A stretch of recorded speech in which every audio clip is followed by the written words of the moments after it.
Hey everybody, welcome back. Today we're talking about accessibility and the accessible tourist. So I watched the video Intro to the Accessible Tourist that was hosted by Tova from Reachability. It was great, jam-packed with information, a lot of really good points in there.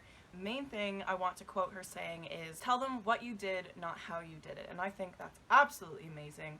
My brother has a disability, he's got cerebral palsy, and I had a little chat with him about his experiences in tourism. So I absolutely love that because it's all about talking about enjoying your experience, not how you managed to get there, how you managed to get up the stairs, where you managed to find the ramp or the elevator. It's just about, wow, that was a wonderful trip, I did this and this and this, and no other barriers. Now when we talk disability, it's not just limited mobility. You've got cognitive, developmental, intellectual, mental, physical, sensory, or a combination of those disabilities. In order to make environments more accessible and inclusive, it takes a little bit of effort. The reason that this is so important is because last year, 26 million Americans identifying as having a disability took 73 million trips. 73 million, that's about 3 trips per person. Now it's a combination of business and pleasure, but in total they spent a combined $17.3 billion for a total economic value of $34.6 billion. So if you think about how much money is being spent on planes, on hotels, on food, on souvenirs, or even if they are somebody who has some sort of barrier, some sort of disability, then maybe some extra costs have gone into making their trip a little bit more easier. But that's a total economic value of $34.6 billion. So even if you want to overlook the fact that ethically it just would make good sense to make a comforting, acceptable, inclusive environment for somebody with a disability, and inclusive travel is growing 22% annually. Now let's think specifically about baby boomers. So the older generation, which typically has more disability, which is more limited mobility, they represent 80% of the luxury tourist market, 80%.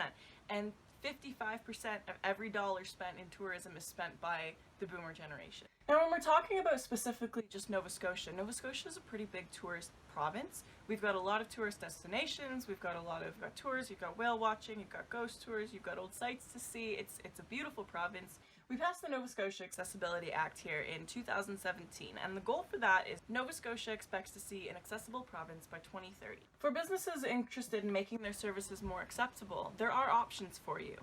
So the Department of Communities, Culture and Heritage does have an accessibility grant.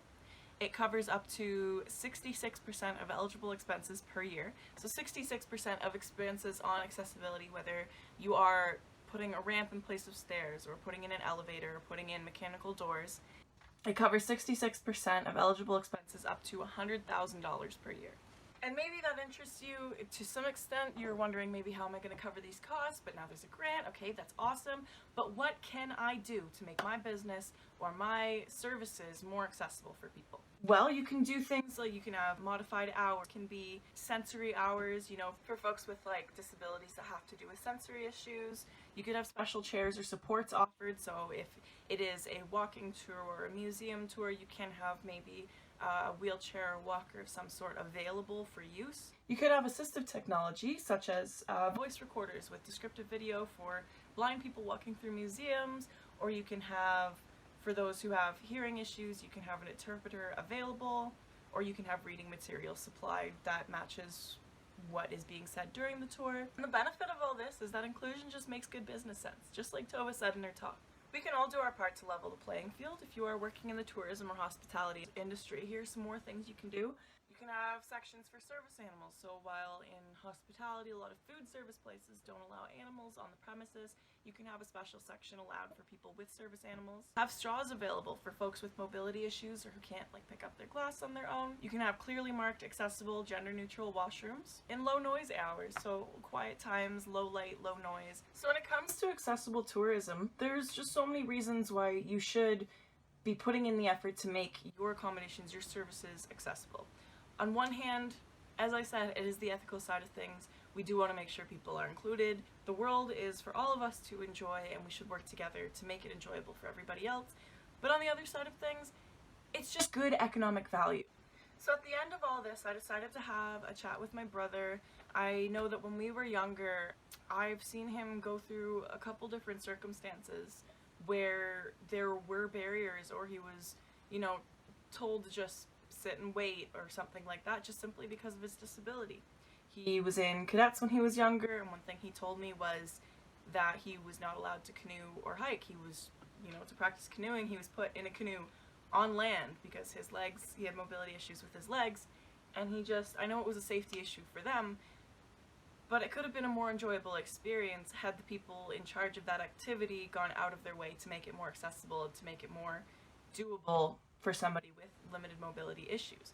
Because I know for a fact that my brother is one of the strongest people, sweetest people I've ever had the pleasure of having in my life. So if we can all take a lesson from him and from these numbers, is that there's really no negative impact in making your business more accessible.